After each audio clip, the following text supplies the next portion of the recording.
If you're someone that really struggles to connect with your chest when you're doing pressing exercises, then give this drill a bash. Because of my time in acrobatics, I spent a lot of time upside down doing handstands and stuff, so my shoulders and my triceps were very well developed, my chest was lacking. And that meant when it came to doing pressing exercises, my shoulders and triceps really wanted to take over. And that was until I really started to figure out how to engage my chest through these movements, and this is the drill that I use to figure that out. First, we're going to try and get the feeling of engaging the chest. We're going to put our arm across our body, put one hand on our pec, and then from there, we're going to try and straighten our bicep into our chest. And you should see as I straighten my bicep into my chest, my pec is going to start to engage.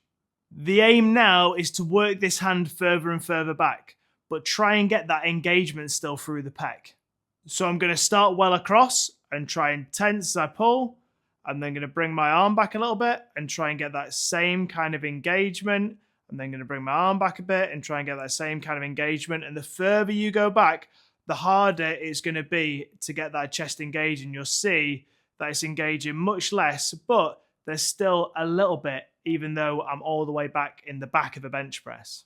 As you build up that connection with the chest, what we're going to try to do then is apply it to exercises.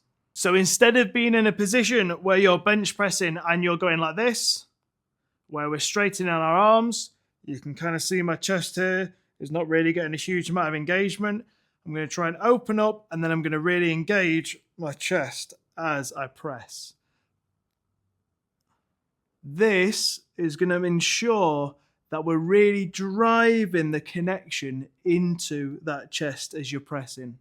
Now, the real key here to growing the chest is once you've got that engagement, to try and progress and push that chest as much as you can. It's not just about trying to squeeze the chest as hard as possible.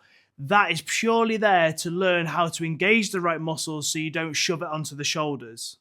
Once we've got that engagement down, you can go back to lifting heavy and really pushing yourself, but always try to make sure that you get that chest engaged rather than disengaging it through the press.